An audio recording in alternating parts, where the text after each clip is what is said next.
Welcome back to Auto Anatomy. I am Sean. Thank you so much for joining us.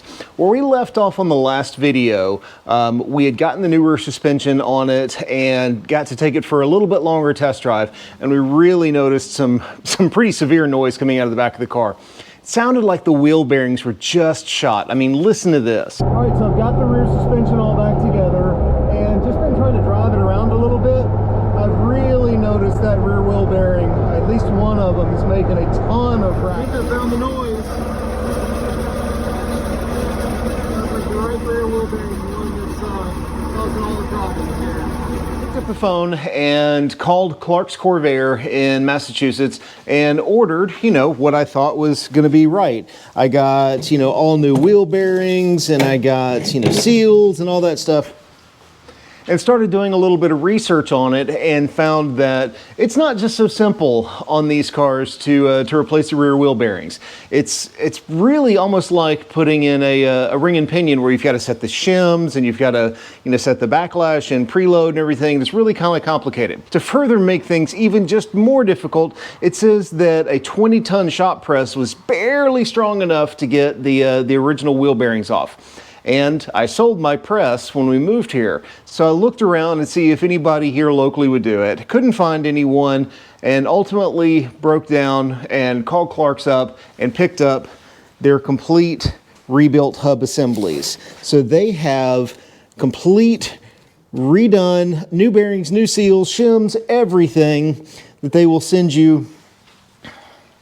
And by the time you factor in the cost of a new press and bearing separator and time, it's actually a little bit cheaper to go this route. So on today's video, we're going to change out those rear wheel hubs, and then hopefully that's going to fix the problem with the bearing whine in the rear, and then I'll actually be able to go take it for a little bit longer test drive. Before we get started, hit that subscribe button and click on the bell to be notified when new videos come out. It's an absolutely free way to help support our channel, and I really appreciate it. Enough talk, let's get started.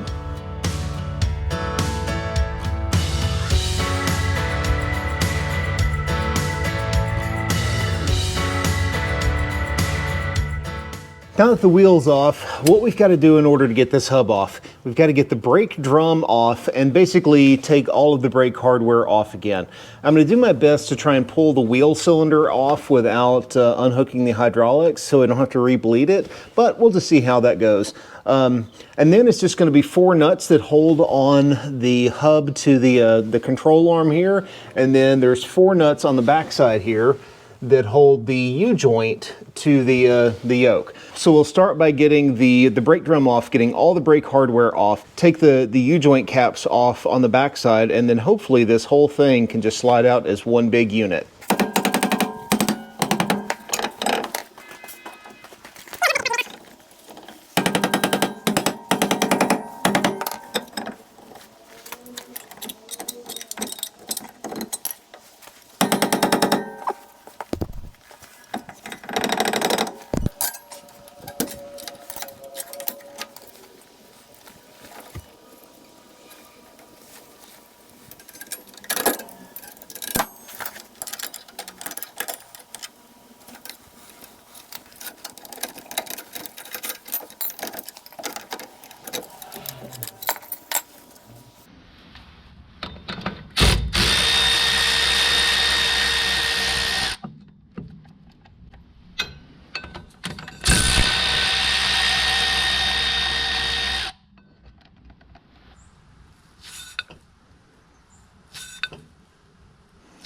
I'm pretty sure that when I take this off, the hub assembly is going to tilt out a little bit because I don't think there's anything really supporting it. So I'm probably just going to go ahead and put a jack underneath here just to support it so it doesn't fall. I'm not sure what I was thinking about trying to take the wheel cylinder off without pulling the hydraulic line. Of course, it can't come off that way. So the next thing is just going to be pulling the hydraulic line off the back here. There's 2 bolts, and then this will come off.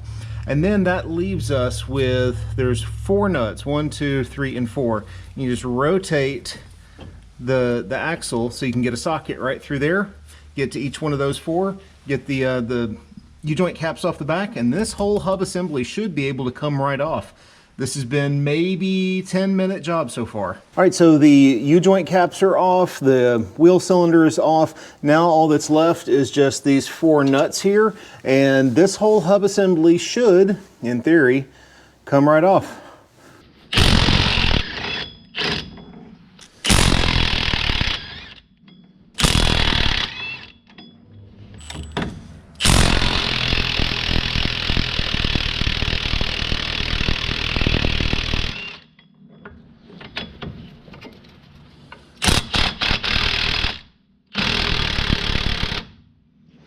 And of course, there's always got to be one, and it's always the last one that's difficult.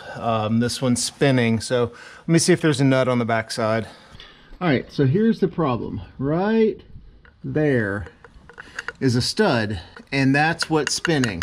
That's what's giving me all the grief here. So let me see if I can get a pair of pliers on that and hold it while trying to take that nut off. So wish me luck.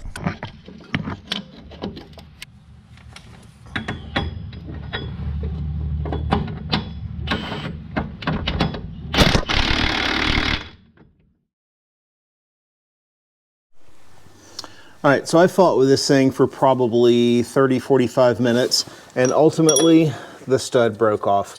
But that's actually not the worst thing that could happen. And I even went so far as, you know, trying heat and PB blaster, and even tried to tack weld the stud to the back of the control arm just to try and hold it long enough to come off, and it all broke. So it's actually not the end of the world because it's in a place that I can easily get to. I can put another stud in it, not a big deal. That also tells me for the other side, I'm gonna have to be super careful because this is the good side. The other side's the one that's really the problem. But let's go ahead and knock out this stud, and then that should be the only thing holding this entire hub assembly in place. Okay, so now that that last one is off, this should come right off.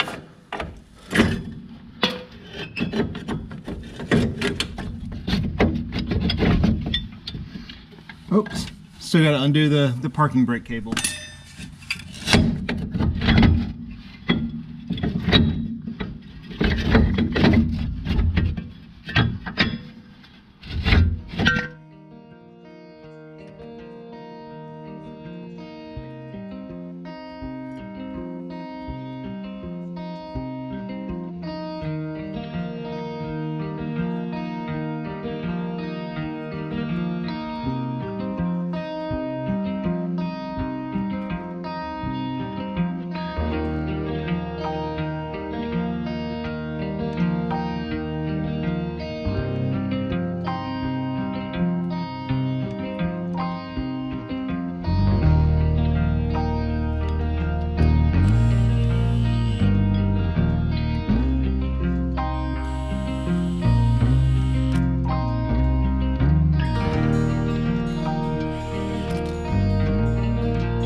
All right, that took way longer than it should have, but it's finally done. Got it all back together. Now, unfortunately, that was the good side. The other side is the one that's really making the noise. So now let's go get it off and see really how bad that wheel bearing is. Almost done getting the right side apart, and yeah, I think this is a problem.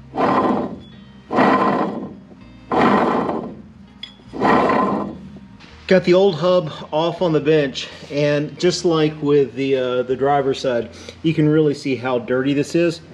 But listen to how much noise that makes. So I can't tell if it's the top bearing or the bottom bearing. Doesn't really matter because we've got a brand new one to put in. So let's get the new passenger side hub in place, and I'm pretty positive that's going to fix our entire problem. Well, it moves under its own power. That's at least a bonus. So last time we drove it, pretty much immediately would tell if it was going to make some noise. Already, it is so much better. Oh my gosh, I can actually hear the engine.